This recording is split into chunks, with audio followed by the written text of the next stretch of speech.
Nous nous interrompîmes pour le déjeuner, auquel j'avais également invité l'épouse de Zourmel.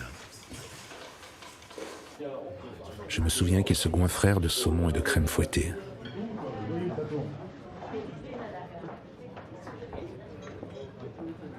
Le soir, j'eus une dispute violente avec le chef opérateur William Luchanski, dont le père avait été gazé à Auschwitz. Il ne comprenait pas que ma froideur et mon calme étaient partie intégrante du dispositif de tromperie. Lui, il l'aurait tué. Moi, je ne voulais pas le tuer comme ça. Je voulais le tuer avec la caméra. But now we come to a period that I call the battle for identity. Lies my grandma told me. Yeah, superstitious devices. Lies my grandma told me. What? Urban mythological rules. Bubble mice, yeah. Salut les kids et bienvenue dans En attendant Godard, saison 18, épisode 15. Cette semaine émission mémoire, mensonge et garder la foi. Une vie blessée, tout se déchire, on se perd. C'était pas pour l'éternité, on se retrouve le cœur à terre, sans se faire d'illusions comme un défi, on regarde en arrière. L'amour est déjà loin, on ne ressent plus rien, alors on tombe sans savoir que ce n'est jamais la fin. Enfin bref, il est 19h et comme disait Peter, c'est l'heure. Eh oui, vous êtes bien dans En attendant Godard, l'émission de cinéma qui est mieux que les autres. Et donc vous l'avez peut-être compris via cette citation d'une chanson de Tal, la chanteuse française Tal, qui a eu sa petite période de gloire il y a une dizaine d'années, genre de variété R&B.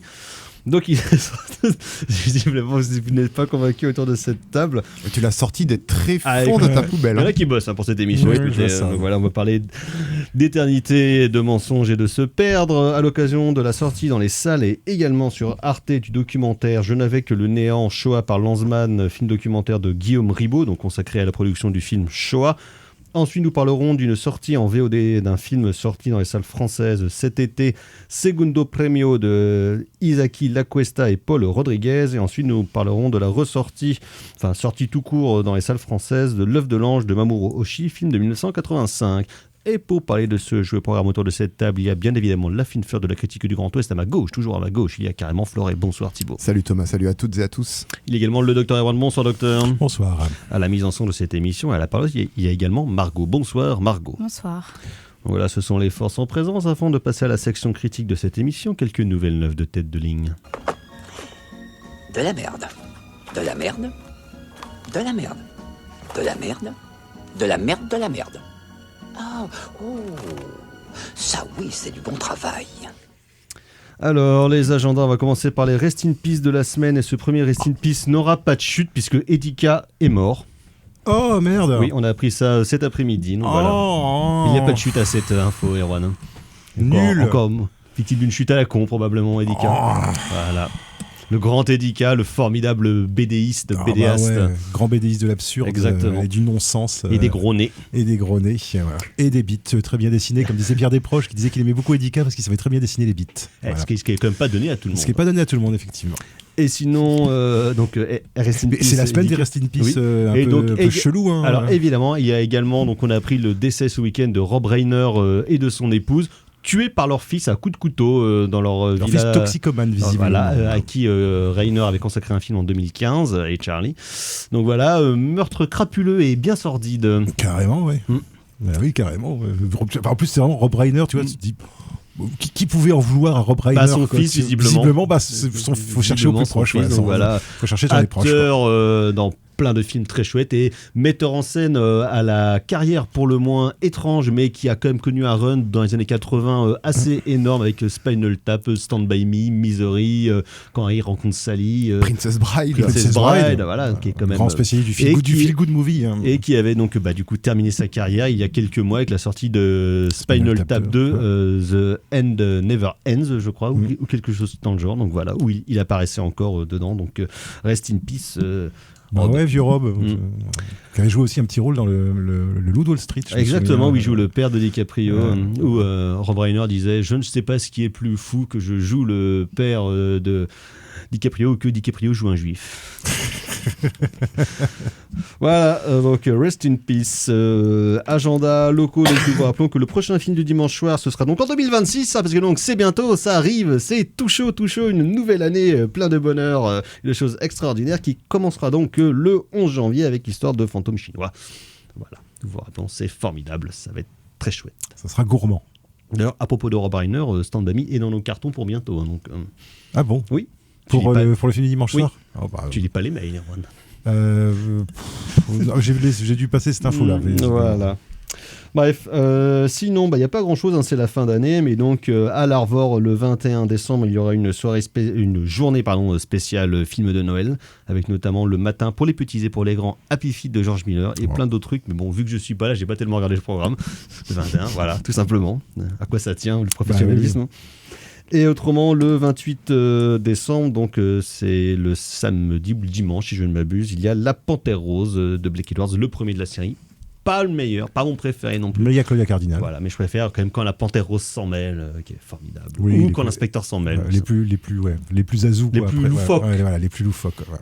Et sinon, donc, comme nous ne faisons pas d'émission en studio pour les 2 prochaines semaines, mais je vous ai prévu des petites selectas musicales de qualité, notamment spéciales Underneath the Christmas Tree la semaine prochaine. Ouais, j'ai plein de morceaux de Nouvel An pour toi, si jamais tu veux.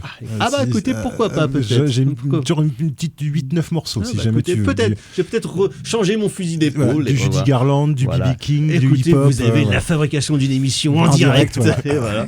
C'est ça aussi la transparence, c'est ça aussi le service public. Le service public et des publics. Je t'enverrai ça. Avec grand plaisir. Et donc, quelques sorties des 2 prochaines semaines donc, de la fin d'année, dont certaines dont nous reparlerons à la rentrée, après notre top parade, bien évidemment, de l'année 2025. Donc demain sort un des films les plus attendus de l'année, et c'est heureux parce qu'il devait sortir en janvier, et finalement il sort demain, c'est L'Agent Secret, le nouveau film de Kleber Mendoza Filho. On a très très hâte de voir ça. Ce garçon ne nous a jusqu'à présent jamais déçus. J'ai une question bête, est-ce qu'on peut potentiellement le mettre dans le top 10 ? Évidemment. Même si on n'en a pas encore parlé. Évidemment, Erwan. D'accord, on a le droit. Le top 10 s'arrête au film sorti le 31 décembre. Ok, d'accord, ok. Évidemment, c'est possible. D'accord. Je vérifiais. Sort le même jour un film Avatar de cendres et de feu. Avatar 3. Je ne sais pas si vous avez déjà entendu parler. C'est des petits films. Ça a eu leur petit succès, réalisé par James Cameron. Voilà. C'est le nom du personnage, non? Avatar. Oui, c'est ça. C'est la suite de Tar avec Tilda Swinton, mais c'est avec sa sœur, Ava. Exactement. Donc voilà, Avatar de James Cameron. Donc évidemment, ça va probablement ravager le box-office et le film va rester. Avec Kate Blanchett. Ouais, exactement. Kate Blanchett, pardon. Le film va rester à l'affiche pendant 2 mois, donc vous aurez le temps de le rattraper. Vous aurez même le temps de revoir les 2 premiers ou de les voir tout court pour fleurer si vous ne les avez pas vus. Le 2, non. Ah oui. Le 2 non plus. En même temps, moi je suis nul. En même temps, là, James Cameron a un peu mis un coup de collier parce que le 2, il est quand même sorti en 2022, donc alors j'ai vu, il a accéléré. Il y en a 2 autres qui doivent sortir et le 5e doit sortir en 2031. Oui, mais ils sont pas tournés, donc du coup... On sait même pas si on sera encore de ce monde à ce moment-là, mais bon. Exactement. Où serons-nous en 2030 ? Nous ne savons pas. Ou sur le front en Russie, probablement. La ligne Maginot. Sur la ligne Maginot, on sera. Autrement, demain, il y a un film un peu Americana, ambiance western, avec Josh O'Connor, qui s'appelle Rebuilding, qui a une petite réputation sympathique. D'accord. Josh O'Connor, qui joue dans le prochain film de Steven Spielberg, Disclosure, qui sortira au mois de juin. Film de SF. Ok. Très hâte.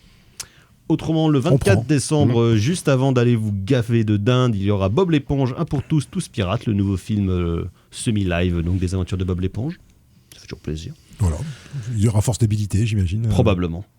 Il y a le nouveau film de Paul Feig qui quitte la comédie avec The Housemaid, la femme de ménage, avec Sydney Sweeney et Amanda Seyfried, un genre de thriller d'horreur psychologique de manipulation. Et autrement, donc le 31 décembre, pour bien finir l'année, il y a quand même 4 films que j'ai envie de voir. Enfin, potentiellement 3 sur 4 peut-être. Il y a le nouveau film de Lav Diaz, Magellan, donc comme son nom l'indique, sur Magellan. Voilà. Ça promet l'aventure. Après Don Quichotte. Exactement. Enfin, après Cervantes. Il y a le nouveau film du revenant Craig Brewer, dont on n'avait pas eu de nouvelles depuis des années, avec évidemment de la musique, sur un air de blues, avec Kate Hudson et Hugh Jackman. Why not? Donc, why not, carrément. Je suis un grand fan de Black Snake Moon. Carrément chaud patate. Oui, et même son film et sur même son remake de Footloose. De Footloose, ouais, je trouvais bien. C'était pas mal. Et c'était quoi son film sur le hop-hop déjà? C'était Hustle and Flow. Hustle and Flow, ouais, c'est cool, Hustle and Flow. Autrement, il y a le nouveau film du réalisateur de La Isla Limina, Los Tigres, avec toujours Antonio de la Torres, donc espérons qu'il passera chez nous et qu'on puisse en parler. Il y a le nouveau film de Antonin Perez-Jadko, le réalisateur de La fille du 14 juillet, de La pièce rapportée et de La loi de la jungle, donc Va des rétros, film de vampire avec Esteban et Alma Jodorowsky. Évidemment, j'en serai. Et autrement, pour les déviants, il y a le suite, remake, hommage, film de merde, Anaconda, avec Paul Rudd et Jack Black, sur des fans du film Anaconda qui décident d'aller faire un remake suédé dans la forêt du film Anaconda. Mais bon, un film où il n'y a ni Jon Voight, ni Jennifer Lopez, mais où il y a Jack Black qui fait des blagues méta. On a peut-être passé notre tour. On a passé l'âge. Hein. D'autant qu'en plus, ce que j'aime, c'est que dans le pitch, ils disent que donc, Paul Rudd et Jack Black sont deux quarantenaires en crise. Ils ont tous les deux bien 50 ans bien tapés. Donc au bout d'un moment, les gars, on n'est pas dupes. Hein. Paul Rudd a quand même fait un film il y a 10 ans qui s'appelle This is 40. Donc bon, hein, on ne nous la fait pas à nous. Hein. Hollywood nous ment. Surtout que nous, moi en tant que quadragénaire flamboyant, je sais bien reconnaître le quinquagénaire déclinant quand il m'apparaît devant les yeux. Exactement, on ne vous la fait pas. Voilà. L'œil du lynx. L'œil du tigre.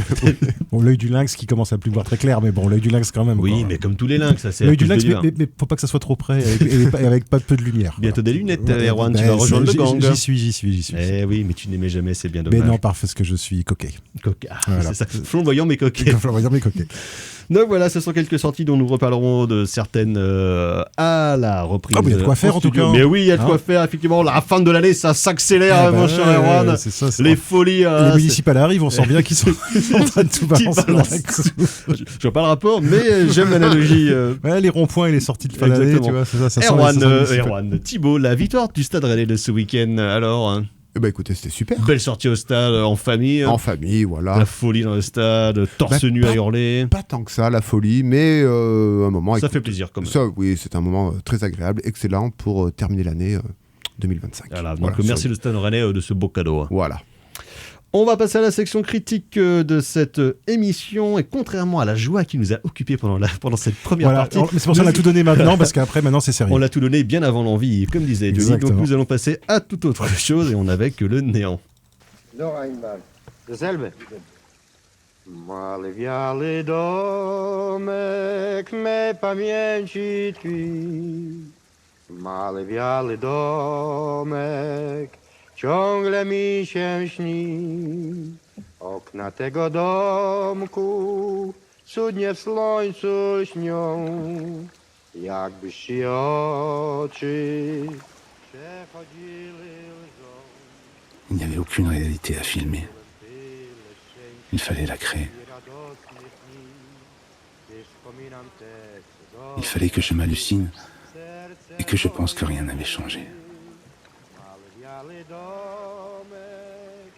Shoah, c'est l'abolition de toute distance entre le passé et le présent.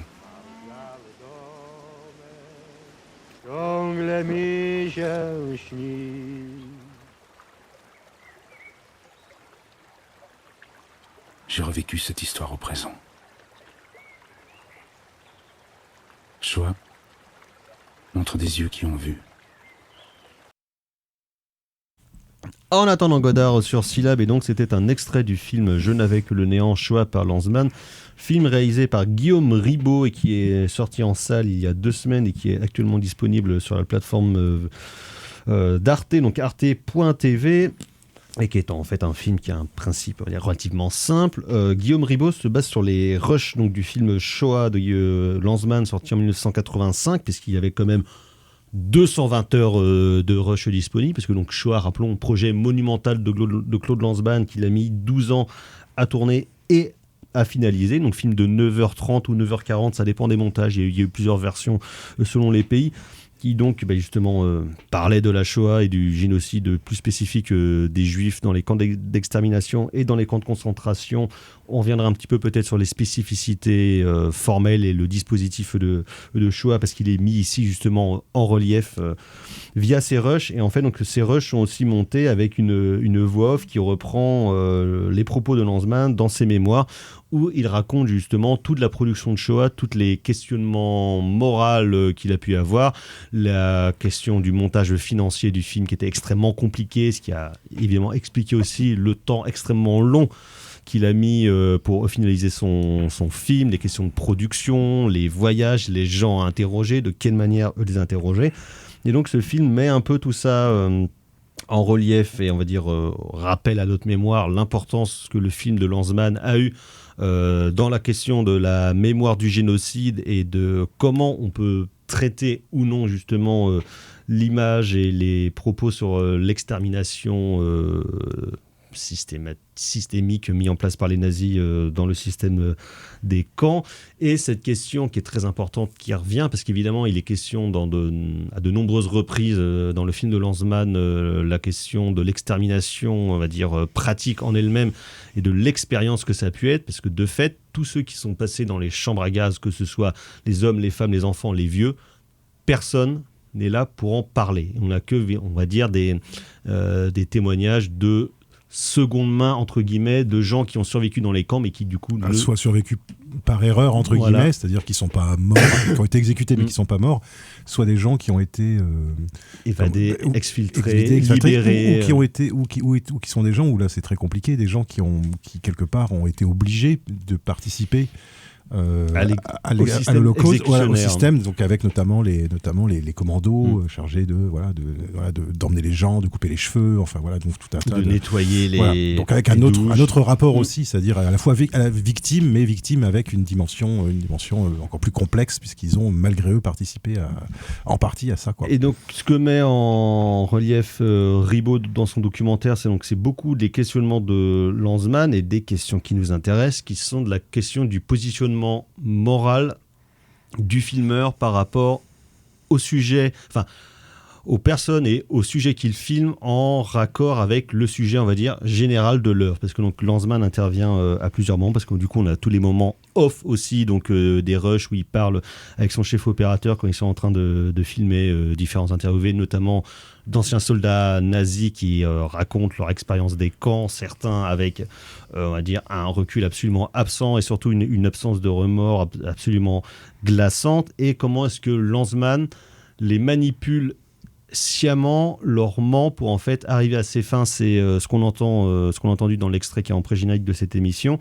L'engueulade avec son chef opérateur qui lui a vraiment envie de péter la gueule aux nazis avec qui ils sont en train de parler, et Lanzmann lui dit non, il faut pas intervenir, mon but c'est de le tuer avec la caméra. Et donc finalement se repose la question morale du filmeur et du filmé.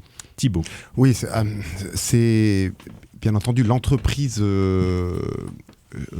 filmique de Claude Lanzmann est absolument monumentale. Bien entendu que des questionnements se proposent, mais moi d'abord, avant de partir là-dessus, parce que je pense qu'on y reviendra, j'ai envie de voir il faut savoir que, juste en introduction, que le film de Lanzmann fait partie d'une liste de l'UNESCO qui s'appelle Mémoire du Monde. Il y a peu de films qui sont dans cette liste-là. Il y a les films des Frères Lumière, de mémoire, il y a le Métropolis de Fritz Lang, il y a Los Olvidados de Buñuel et il y a Shoah de Lanzmann. Il y en a peut-être d'autres... qui sont des grandes étapes formelles, marquantes et de témoignages d'un état du monde à un moment donné. Ce film-là est un film absolument essentiel. Il est encore disponible, il me semble, sur la plateforme d'Arte. Il est sorti en DVD Blu-ray. Il est sorti en DVD Blu-ray. Mais le projet là, du réalisateur de Guillaume Ribot, c'est un projet... Lanzmann, c'est un projet en fait qui va... pas à contre-courant du projet de Lanzmann, mais qui donne une nouvelle dynamique au projet lanzmannien. C'est-à-dire que Claude Lanzmann le dit lui-même, en fait, il a beaucoup tâtonné d'un point de vue philosophique, d'un point de vue intime sur son Shoah. Et en fait, il le dit dans le film, il dit, en fait, ce que je vais faire, c'est qu'en fait, je vais filmer la mort. Et il y a bien entendu l'image ultra célèbre, quasi iconique du cinéma documentaire et du cinéma mondial, c'est cette fameuse voie ferrée vers Treblinka. Et on le voit dès le début, en fait, dès le début du film de Guillaume Ribot, t'as Claude Lanzmann qui est au volant de sa bagnole, il écoute la 7e de Beethoven et il arrive et il y a cette voie ferrée. Par la suite, il va rencontrer le conducteur qui est d'ailleurs à l'affiche d'une édition DVD Blu-ray ce conducteur-là.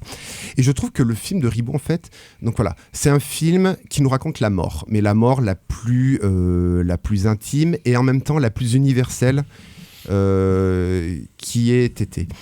Et en fait, ici, on a l'impression, j'ai senti que Guillaume Ribot a voulu insuffler une pulsion de vie, comme s'il voulait faire de Shoah non pas un film mémoriel, mais un film où justement la mémoire doit obligatoirement s'enclencher dans le présent et dans le futur. Et en fait, c'est hyper important, je pense, en 2025, d'avoir ce type de réflexion. Et il y a un dispositif qui est très simple, en fait, qui fait... Il commence son film avec la voie ferrée de Treblinka. Ensuite, il y a une espèce de flashback et on retrouve Claude Lanzmann en Israël avec une route dans le désert. Et en fait, cette route, c'est un petit peu le futur lanzmannien qui se met en branle, le futur du cinéma documentaire qui se met en branle, le futur du film Shoah qui se met en branle. Et je trouve qu'en fait, remettre de la perspective et une continuité pour que le film perdure constamment dans nos mémoires, dans nos cœurs, dans notre cinéphilie, un petit peu partout, dans notre dimension intime, dans notre dimension politique. Surtout qu'en ce moment, c'est pas du luxe de se rappeler de ça. Voilà, de se rappeler de ça. Je trouve que ça donne un nouvel élan au film où on pourrait dire que non mais c'est bon, c'est Lanzmann, c'est Shoah, 85, 10 heures de film, c'est bon, Terminado. En fait non, pas Terminado, justement. Il faut continuer à appréhender la route que Claude Lanzmann à tracer, voilà, merci. Le livre qu'il a ouvert, je ne sais pas. Que la route que Claude Lanzmann a tracée. Et je trouve qu'en fait, le film est absolument prodigieux. Franchement, en 1h30, parce que le film est quand même 1h30 de sec, film, et en un seul raccord, il arrive à proposer cette nouvelle perspective. Je trouve ça absolument prodigieux. Margot. Oui, c'est vrai qu'on a un peu j'ai un peu ressenti la même chose que toi, Thibaut, dans le sens où on est aussi avec des gens qui sont présents après la Seconde Guerre mondiale. On a aussi tous les gens qui habitent autour des camps et qui ont vu ça et qui peuvent être des potentiels témoins. Et ce qui est assez qui est une grosse je te coupe, une grosse partie du doc Shoah, justement, sur les habitants à côté des camps, ceux qui prétendent ne pas savoir et ceux qui disent qu'ils savaient pertinemment ce qui se passait dedans.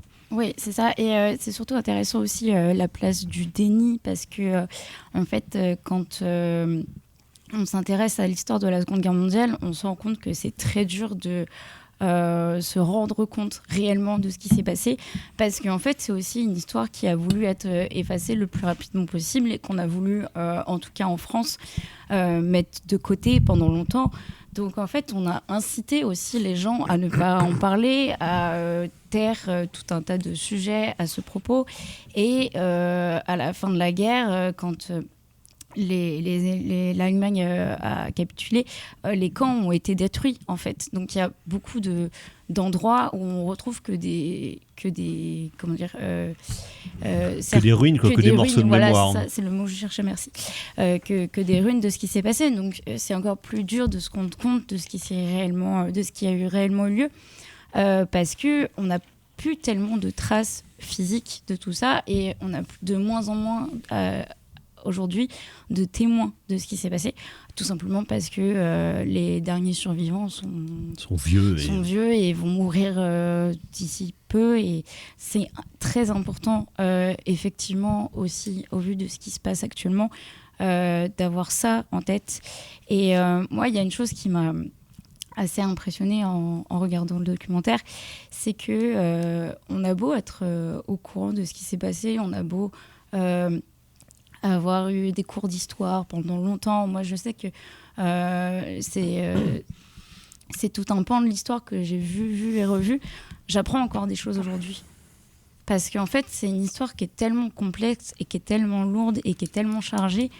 En fait, on n'en vient jamais vraiment complètement à bout. Et quelque part, tant mieux, parce que c'est à ça aussi que sert le travail de mémoire par rapport à tout ça. C'est surtout une histoire qui a été malheureusement beaucoup trop réécrite et beaucoup trop empreinte de discours révisionnistes au fil des années, que ce soit avant et surtout après le film de Lanzmann. Docteur.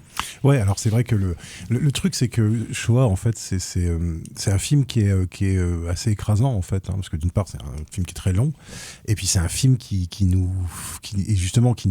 part nous force à regarder ce que finalement personne n'a vraiment envie de voir, c'est-à-dire l'horreur, enfin, je veux dire, l'horreur humaine dans toute sa splendeur, c'est-à-dire toute la part noire de l'humanité, mais dans toute son horreur, en fait. Dans le film de Lanzmann, c'est quand même vraiment principalement des témoignages plus que des images d'archives, des camps, c'est beaucoup de témoignages. Et en plus, il y a une espèce d'angle mort qui est qu'en fait, on a d'un côté des gens pour qui c'est difficile de parler, les survivants, et des gens qui veulent pas se souvenir. C'est donc les gardiens de camp, les voisins, etc., et qui font semblant. Et c'est vrai que la part de déni, même là encore, même si c'est des chutes finalement du film Shoah, cette puissance incroyable du déni, quoi. Enfin, je veux dire, de ces paysans polonais, de ces gardiens de camp, de ces mecs qui pleurent des larmes de crocodile. Et, franchement, t'y crois pas une seconde, quoi. Je veux dire, parce que t'as envie de leur dire, bah attends, mais mec. Qu'est-ce qui t'empêchait de dire moi je veux pas participer à ça, ou te barrer tout simplement, quoi, même à tes risques et périls, quoi. Je veux dire, mais contrairement aux prisonniers, contrairement aux gens dans les camps de concentration qui eux n'avaient pas du tout l'opportunité, on leur demandait, enfin voilà, t'avais pas le choix, et justement ceux qui ont fait partie des Sonderkommando et tout ça, enfin je veux dire, on leur a pas demandé si ça leur plaisait ou pas, quoi. Je veux dire, alors que par contre les gardiens de camp, ce sont des gens qui eux par contre avaient un choix. Les paysans, ils avaient un choix, et c'est un choix qu'ils n'ont pas fait. Pourquoi ? Tout simplement parce que tout ce monde là, on était dans une Europe quand même qui était quand même globalement antisémite, faut quand même bien le rappeler aussi, hein, et que cet antisémitisme il est pas du tout éteint, hein. Je veux dire, il existe toujours, hein, sous différentes formes, et c'est vrai que moi je trouve que le film est intéressant parce qu'en fait le film crée des interstices en fait dans Shoah. C'est-à-dire que cette espèce de gros bloc de granit qu'est Shoah, en fait, finalement, devient quelque part plus accessible, je trouve. En tout cas, à quelqu'un qui est pas spécialiste. Qui aurait peur un peu de se confronter au monument. Parce que c'est vrai que d'un point de vue émotionnel, Shoah, c'est quand même vachement fort. C'est pas parce qu'on voit rien qu'il y a rien qui est dit, en fait. Et ce que j'ai bien aimé dans ce documentaire, c'est que d'une part, on voit les hésitations de Lanzmann. C'est-à-dire qu'on voit bien que Lanzmann, il part pas avec un projet tout fait. Le projet se construit au fur et à mesure, et il finit par saisir l'objet de son projet, mais au bout d'un certain nombre d'années, il y a toute la partie où il dit qu'il veut pas aller en Pologne, et il retarde au maximum le fait, parce qu'il sait très bien ce qui va se passer. Parce qu'il se met lui-même en se disant ça ne me sert à rien, je sais très bien à quoi ça va ressembler. Alors qu'en fait tout mène vers ça, en fait tout aboutit à ça au bout d'un moment, puisque c'est en grande partie de là que ça s'est passé. Donc il y a à la fois je trouve ce qui est intéressant, c'est de voir comment en fait Shoah c'est un work in progress, comment c'est une entreprise sur 12 ans, et que c'est une partie importante de son existence. Et puis moi ce que j'aime bien aussi, c'est justement que en fait au-delà du sujet même, le documentaire, en fait, c'est aussi une réflexion sur ce que c'est que le documentaire.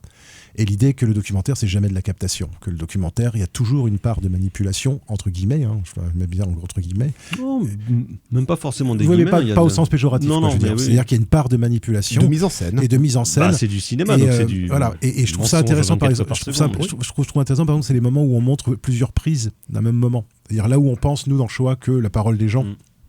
C'est cool comme ça, mais non, en fait ça a été refait, ça a été repris. Il demande, tiens, un tel mec, tiens, est-ce que tu peux chanter cette chanson, etc. Voilà, on sent bien que voilà. Et toute la manipulation aussi qui consiste quelque part à utiliser des caméras cachées, ou en tout cas ne pas dire quand on ne filme plus. Exactement. Continuer à filmer. Et à utiliser moi j'ai trouvé ça intéressant. La question de la langue. La question de la langue, ouais. Le fait de passer au français, en fait, pour pouvoir. Avec des gens qui ne comprennent pas le français. Avec des gens qui ne comprennent pas le français, de manière à pouvoir dire non, mais là tu coupes. Les boches, là tu coupes pas, etc. quoi. Et c'est assez. Je trouve que c'est assez intéressant aussi sur la fabrication d'un documentaire comme Shoah, justement. Dire comment est-ce que l'importance du sujet n'a pas forcément pour corollaire une certitude absolue de celui qui filme, en fait, et qu'au contraire c'est plutôt une construction par hésitation, avec des doutes, avec des hésitations, avec des et je trouve que ça correspond bien justement à on va dire comment dire au fait que la parole bute, en fait, que la parole n'est pas une parole qui s'exprime aussi facilement que ça, quoi. Et donc je trouve qu'il y a vraiment il y a tout un parallèle, je trouve, entre la manière dont le film est fabriqué, le fait et comment est-ce qu'on aboutit à faire accoucher les gens d'une parole, que ce soit les victimes ou les bourreaux, et par des moyens différents. Donc presque la maïotique, en fait, le film est presque autour de la maïotique de Shoah, en fait. Comment est-ce qu'on crée cette parole, quoi. Margot, pour finir. Oui, c'est vrai. Et en plus, il y a une vraie question de moralité, entre guillemets, parce que de mon point de vue, la question est assez vite tranchée, c'est de savoir est-ce qu'on s'autorise ou pas à filmer des gens à leur insu. Alors pour un sujet comme la Seconde Guerre mondiale, où on va filmer des anciens bourreaux, pour moi, la question, elle se pose même pas. Mais pour d'autres sujets, plus largement dans le documentaire, c'est qu'est-ce qu'on a le droit de montrer ou pas et qu'est-ce qu'on s'autorise ou pas à filmer. Thibaut. Oui, en fait, le film de Guillaume Ribot met en exergue, pose la problématique d'un des dispositifs du base du cinéma documentaire, c'est l'entretien et son corollaire, la confiance. Ici, il voit de pardon, par exemple, a beaucoup parlé de ça. Voilà. Beaucoup travaillé. Ici, la confiance, tu vois très bien qu'elle n'existe pas, et qu'elle n'a jamais existé et qu'elle n'existera jamais.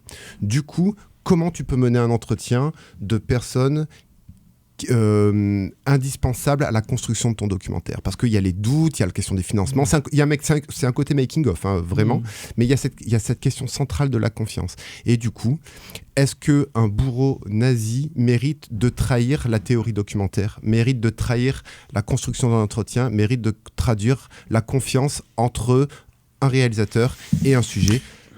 Pour moi, la question elle est vite répondue.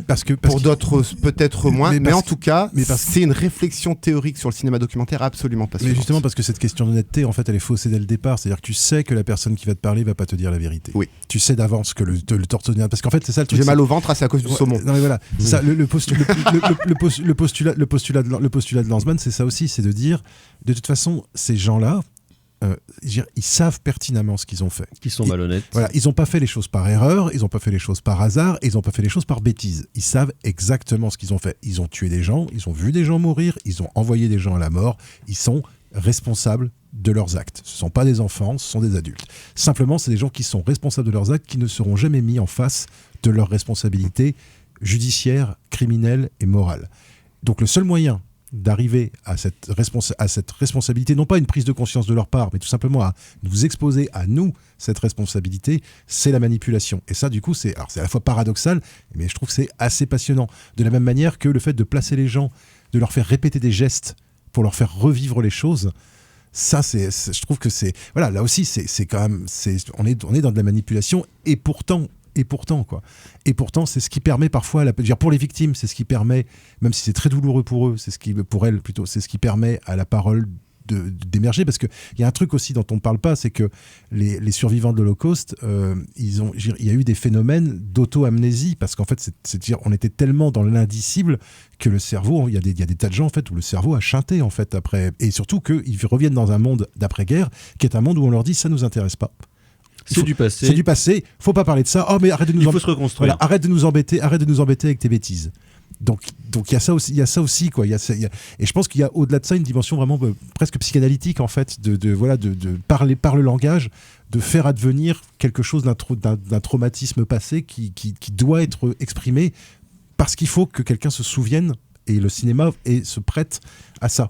Sachant qu'il y a des équivalents littéraires, La destruction des Juifs d'Europe aussi, quand même des gros bouquins sur l'Holocauste. Primo Levi, etc. Il y a quand même Écrire aussi, pour exister de s'emprunt. Exactement. Il y a aussi des équivalents littéraires. Mais cette nécessité de la parole, et là pour moi on est presque dans un processus psychanalytique à ce niveau-là.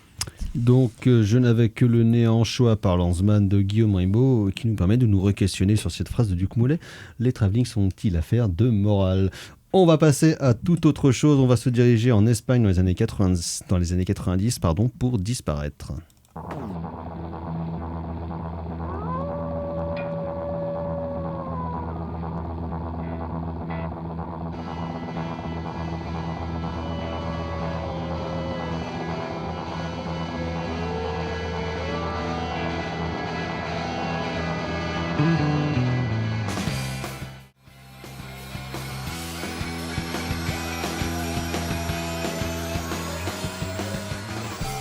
En attendant Godard sur Syllab, et donc c'était Los Planetas avec Desaparecer, donc Los Planetas que l'on entend dans le film Segundo Premio, co-réalisé par Isaki Lacuesta et Paulo Rodriguez, qui donc nous raconte l'histoire du groupe Los Planetas, groupe de indie rock de Grenade en Andalousie dans les années 90, et notamment durant la production de leur troisième album Una semana en el motor de un autobús. Et donc Segundo Premio, en fait, c'est un projet qui à la base a été initié par Jonas Trueba, jeune metteur en scène qui a son petit succès, qui est plutôt très chouette, réalisateur notamment de Eva en août et de Septembre peut attendre, qui est dans une veine, on va dire, du cinéma espagnol plus intimiste, extrêmement dialogué, et qui s'intéresse plus, on va dire, des personnages ou des couples en crise. Il avait écrit un scénario qu'il a abandonné en cours de route, et finalement il l'a confié à son copain Isaki Lacuesta, qui est quelqu'un qui vient plutôt du cinéma documentaire, mais qui a aussi réalisé quelques films de fiction. J'avais vu son précédent Un an, une nuit, qui s'intéressait à des rescapés espagnols du Bataclan.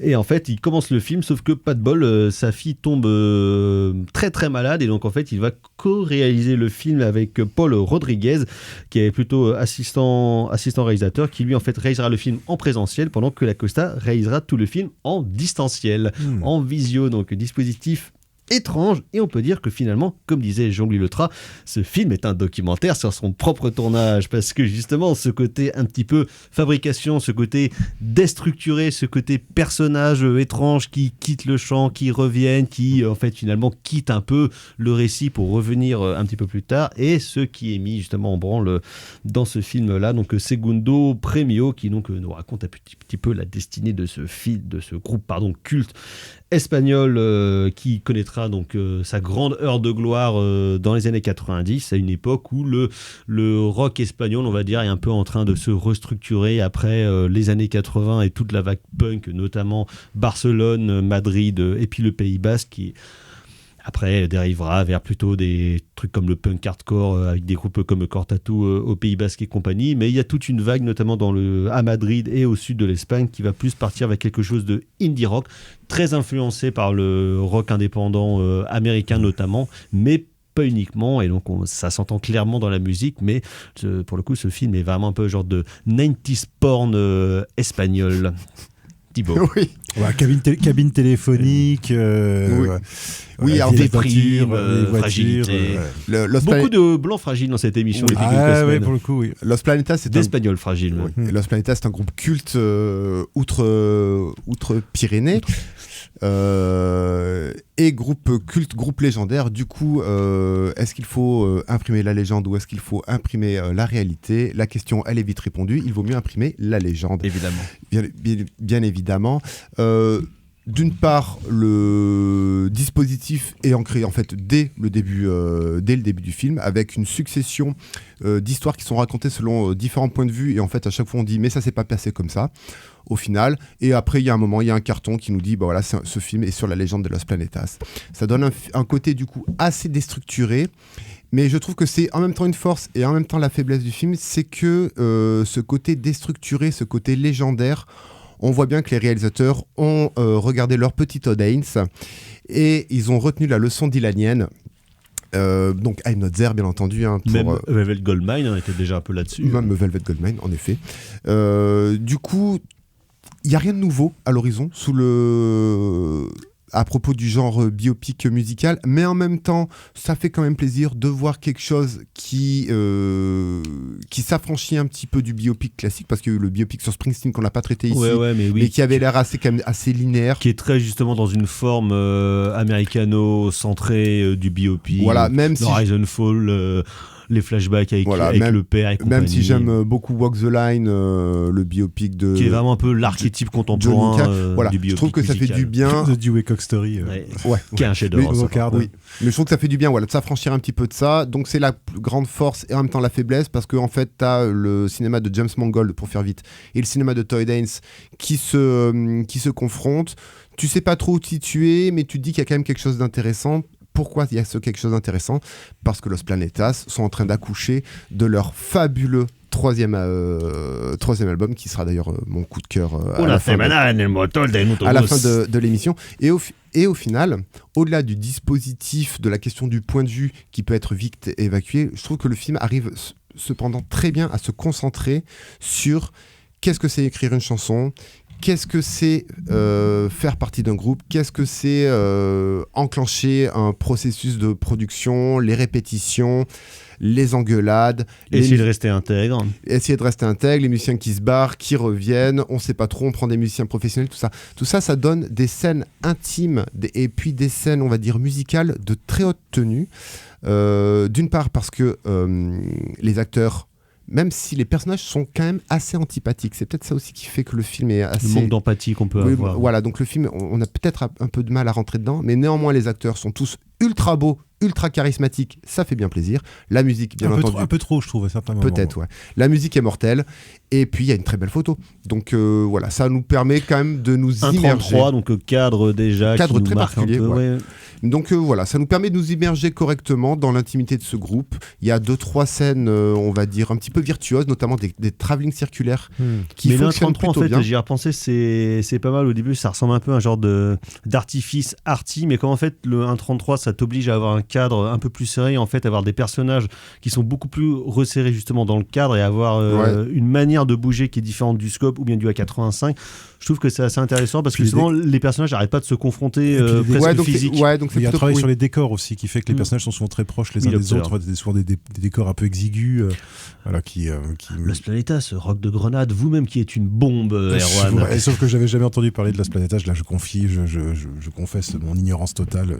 Là. Je pense aussi que c'est ça, moi j'ai peut-être eu un peu de mal parce que je pense que ça doit être beaucoup plus parlant quand tu connais le groupe en fait. Moi je connaissais de manière assez lointaine. Là, moi ce que j'ai trouvé intéressant par contre, c'est plutôt au niveau du scénario, c'est le fait que le film commence là où normalement la plupart des biopics se terminent, c'est-à-dire le split au bout du deuxième album. C'est-à-dire qu'on n'a pas... toujours difficile deuxième album. Voilà, on verra pas qui est pas super, entre parenthèses. On verra pas du tout on verra pas du tout la formation du groupe à part quelques courts flashbacks qui n'ont rien à voir d'ailleurs avec la vie musicale, mais voilà tout le truc avec la bassiste, etc., qu'on verra apparaître ponctuellement, mais on n'assistera pas au rise en fait. On les retrouve plutôt dans un moment de stagnation en fait. Ça, c'est ça que j'ai trouvé intéressant. C'est comment est-ce que des personnages qui se retrouvent à plus trop savoir quoi faire avec leur groupe vont tâtonner en fait. Il n'y a pas de grande épiphanie non plus. Il tâtonne, il y a des trucs, et voilà, puis il y a un des guitaristes qui est accro, enfin qui est caméo crack. La drogue. Voilà, donc un homme rendu fou par la drogue. Voilà, donc comment ça, voilà, comment est-ce que finalement ça se passe, et donc à la fois c'est la légende et en même temps c'est une légende, on va dire relativement, entre guillemets crédible, dans le sens où il y a effectivement des voilà, c'est pas une espèce de, il y a pas de grande épiphanie ou de grand comeback ou de grands trucs comme ça. La fille revient jamais alors qu'ils arrêtent pas de lui demander quand est-ce que tu reviens dans le groupe, voilà, les bassistes, quel problème dans les groupes. Voilà, les bassistes. Bon, il y a le personnage du batteur qui est très bien, moi je trouve, voilà, qui est très sympathique. À Bubu. Ouais, qui est très sympathique.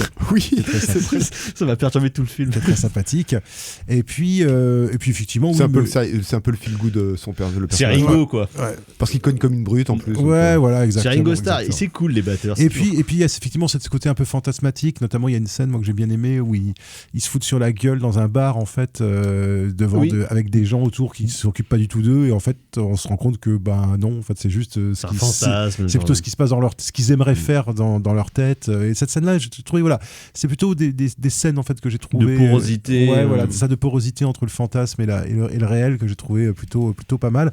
Après c'est vrai que super photo, mais parfois peut-être un peu trop super, justement, beau gosse, je veux dire acteur beau gosse, mais peut-être parfois un peu trop beau gosse, et une reconstitution peut-être un poil trop soignée. Voilà, peut-être ce que moi je regretterais un peu, c'est peut-être que je sens que c'est une reconstitution quelque part. C'est un peu le côté hydra de tête justement que tu vois dans le résultat. Tu vois, moi je mettrais ça en relation avec un autre film, ce film canadien qui s'appelait Hardcore Logo. Ah oui, là, tu vois, mais qui est un film justement des années 90 sur un faux groupe en fait de rock canadien, voilà, et je trouve que c'est là tu vois le truc, tu sens que c'est un film de 2025 qui parle des années 90. Enfin voilà. Après sur le côté reconstitution un petit peu trop fake, je trouve qu'il y a une idée qui essaye d'émerger dans le film, c'est comment dire, un questionnement identitaire sur comment dire, qu'est-ce que la grenadéité, c'est-à-dire qu'ils veulent le film qui a l'air d'être un truc assez spécifique, quand même. Alors le film Santa et tout ça. Le film veut faire quelque chose de Grenade donc la ville en Andalousie. Il veut faire un équivalent de New York ou de Manchester. Par exemple, si on reste sur une culture sur une culture occidentale, des rock de blanc fragile. Du coup, c'est traité avec des couleurs très froides en fait. Mais du coup, tu te poses. En fait, t'as l'impression que le film se passe tout l'hiver. Oui, beaucoup de nuit. Mais du coup, il n'y a aucune contextualisation sur est-ce qu'il y a d'autres groupes qui se baladent. Alors, bien sûr, le batteur arrive d'autres groupes, on voit, il y a des scènes de live d'autres groupes, mais tout ça reste assez superflu, alors que la voix off essaie de nous inculquer, enfin de nous proposer une légende sur la culture rock à Grenade. Et en fait, ça, on n'y arrive pas trop. Le questionnement est salutaire, mais le résultat est un petit peu bancal. De la même manière que justement l'influence de la culture espagnole en fait sur leur rock, en fait, elle est esquissée, mais elle est pas trop développée. Et c'est là parfois un petit peu dommage parce que notamment il y a tout le truc avec Lorca, avec notamment cet album à un moment donné où il y a un album qui est avec des poèmes de Gabriel Garcia Lorca, mais sur du rock, donc avec un mélange de flamenco et de rock. Et en fait, ça donne un résultat, moi je trouve plutôt pas mal en fait. Et du coup, ça aurait été, tu vois, la Semana Santa, l'héritage du franquisme. Enfin, tu sens bien qu'il y a tout un espèce d'arrière-plan. Je pense que c'est beaucoup plus parlant quand t'es espagnol. En plus, c'est je pense que il y a sûrement des choses que moi j'ai pas capté ou des détails que j'ai pas capté. Dans Segundo Primo, c'est comme un film où on cite Jazz Franco et ça m'a fait très plaisir. Donc, et on va diguer My Bloody Valentine. Exactement. Donc Segundo Premio de Isaki La Cuesta et Paulo Rodriguez, disponible en VOD. On va passer à toute autre chose et on va parler d'omelettes.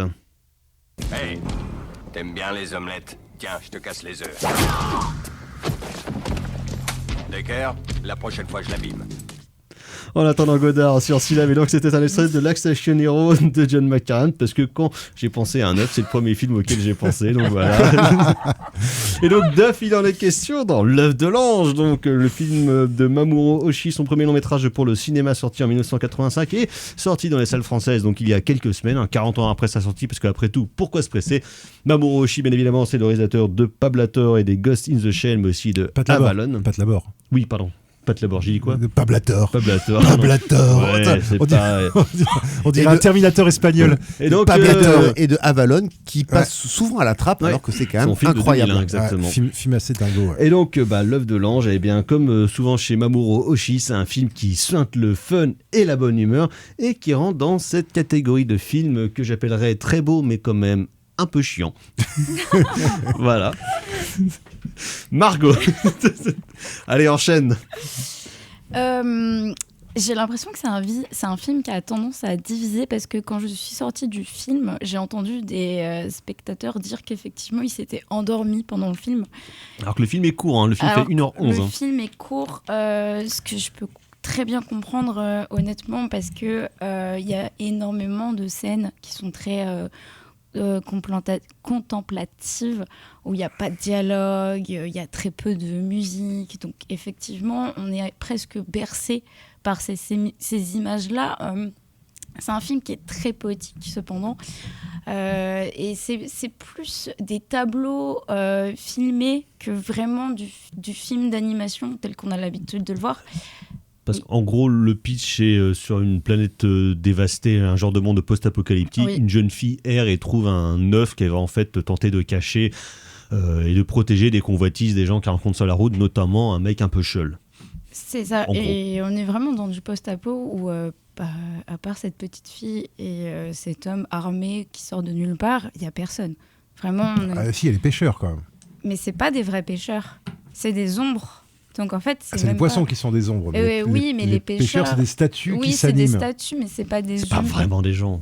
Voilà, c'est ça. C'est pas des humains. Enfin, il y a vraiment, et en plus, on est il y a énormément de scènes qui se passent la nuit, sous la pluie, un hiver en Bretagne.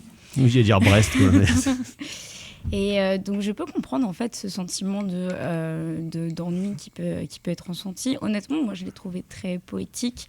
C'est vraiment une réécriture de l'Arche de Noé, mais l'Arche de Noé qui se serait mal passée, un déluge infini qui ne s'arrête jamais et pour lequel il n'y a plus d'espoir. Moi, c'est un film qui m'a énormément marqué, qui m'a rendu très triste, honnêtement.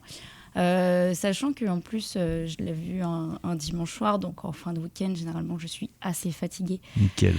Et donc, je suis 2 fois plus touchée par ce genre d'image où vraiment on est sur du non-espoir. Parce que l'œuf que cette petite fille protège et qu'elle garde, ce qui est assez poétique, c'est qu'elle le garde sous sa robe près de son ventre, donc comme si elle-même, elle était enceinte. Ouais. C'est ça, donc on a vraiment une image très poétique de la maternité et de vouloir protéger cet œuf qui est prêt à éclore. Et en fait, cet oiseau, il est un peu le symbole du renouveau, de la vie qui va renaître. Et en fait, cet homme qui l'accompagne, qui la protège, finit par briser l'œuf. Donc en fait, l'espoir est complètement brisé, complètement à la fin du film. Et on a les derniers plans du film qui est un zoom arrière où on voit vraiment une forme de planète qui est complètement dévastée et qui est complètement abandonnée. Donc c'est vraiment du post-apocalyptique, mais avec pas d'espoir du tout. Ce que moi j'ai trouvé assez intéressant parce que quand même, mine de rien, c'est pas quelque chose que je trouve, en tout cas, qu'on voit si couramment que ça. Et ça m'a, encore une fois, beaucoup touchée. Et moi, ça me renvoie à tout un tas de questions par rapport à plein de choses. Très rapidement, docteur. Ouais, moi, j'ai pas trouvé ça si mélancolique, certes, hein, mais pas forcément si désespéré que ça. En fait, moi, j'ai vraiment... Alors, moi, c'est vrai que ce côté... moi, il y a un côté, moi, ça a vraiment eu un effet presque hypnotique sur moi, ce film-là. C'est-à-dire, j'étais dans cette espèce de d'entre-deux entre la veille et le sommeil, tu vois, mais pas par ennui, mais vraiment parce que il y a des plans parfois quasiment fixes qui durent parfois près de 1 minute 30. Et on se dit, et à certains moments, je me suis même dit, mais il y a un bug dans l'image, ou c'est moi, ou ça fait freeze frame. Tu vois, et avec une musique qui est superbe, moi j'ai trouvé une super musique, et effectivement avec cette espèce de monde de ville qui est une ville qui ressemble un peu, qui a un mélange qui ressemble à une ville belge en fait. Ça ressemble à Bruges, ou ça ressemble à, tu vois, avec cette espèce de mélange Renaissance, Art Nouveau, tu vois, ce côté européen, mais de mix européen, de plein de trucs. Et moi, ce que j'ai bien aimé surtout, c'est en fait, notamment, il y a plein de, c'est ce qui donne, pour moi, c'est vraiment ce qui fait que pour moi, c'est vraiment un poème, c'est plus un poème visuel véritablement plutôt qu'une histoire. C'est qu'il y a plein de correspondances, notamment les cheveux de l'héroïne, qui trouvent plein de correspondances dans les algues, dans les il y a plein de motifs récurrents comme ça qui reviennent d'un plan à un autre, avec une espèce de fusion entre l'humain, la nature, l'urbain. C'est assez j'ai trouvé ça c'est assez perturbant comme genre de cinéma. Je pense que c'est quand même un peu pour public averti, mais pas pour les enfants, mais on trouve déjà justement un peu les bases de ce qu'on va retrouver dans Avalon, dans Ghost in the Shell 2, c'est-à-dire ce côté très contemplatif, très poétique, très philosophique en fait du cinéma de Moriishi, et qui est un peu à l'antipode de ce qu'on imagine en fait être le cinéma d'animé japonais, c'est-à-dire un cinéma beaucoup plus cinétique, beaucoup plus cinéma du mouvement. Là c'est vrai que c'est beaucoup plus pictural. Par contre, il y a vraiment des super plans, des super décors, et je trouve des visages de personnages, moi je trouve qu'ils sont très beaux, des effets d'ombre, notamment la manière dont elle sort de l'ombre en fait. Elle est dans des coins sombres et elle s'extrait de l'ombre. Enfin voilà, c'est plein de choses très poétiques, très très belles. Voilà. Merci docteur, merci Margot. Donc l'œuvre de l'ange de Mamoru Oshii encore dans les salles. On va passer au coup de cœur. C'est nul. Aucun goût. No taste. Goût de chiotte. Les coups de cœur carrément florets. De la musique, vous l'avez compris. Donc Los Planetas, Una Semana en el Motor del Autobus. De un autobus. Magnifique troisième album du groupe légendaire du coup de Grenade, merveille de indie rock fragile. Merci docteur, également de la musique. Bienvenue sur France Musique. Mais rien à voir, puisque là ce sera pas du tout de la musique de Petit Blanc Fragile. Mais il y a aussi des cuivres. Ça sera de la musique d'afro-américain swinger, puisque ça sera un super album qui date de 62 ou 63, si je dis pas de bêtises. T'étais à peine né. J'étais à peine né, de Money Jungle, donc merveilleux album qui réunit 3 grosses pointures du jazz, à savoir Duke Ellington, Charlie Mingus et Max Roach. Donc autant vous dire que ça envoie un peu du steak. Ça swing sa mère. Exactement, notamment avec une très belle reprise de Caravane, qui est sans doute une des meilleures reprises de ce morceau. Super chanson de Raphaël. Écoute Maudit Jungle et on causera musique une fois que tu auras écouté cet album. Écoute, voilà. Tu l'as ressorti de tes poubelles encore. Donc, merci docteur. Margot. Rien à voir. Putain, tu la sors tout celle-là.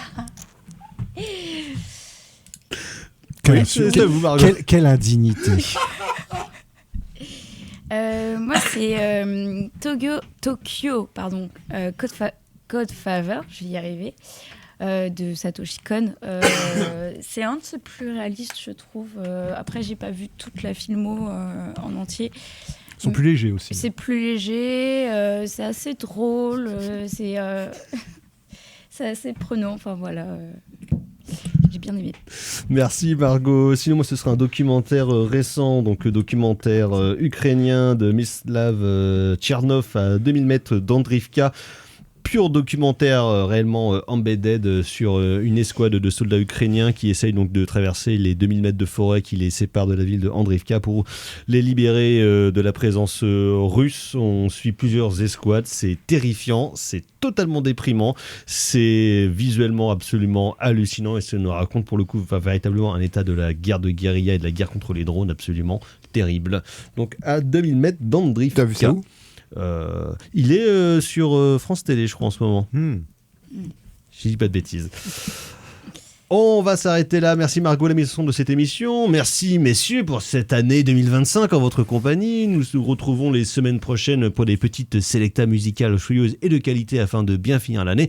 Et on se retrouve en studio le 6 janvier pour le top parade de l'année 2025. Et sans doute un peu avant avec nos collègues du cinéma est mort, exactement. Nous enregistrerons encore une émission fleuve cinétique. Une émission bilan, exactement. On va pas déposer que de bilan. Donc merci beaucoup. Prochaine émission, prochaine édition. Ah ciao, bonsoir. Bonsoir. Salut.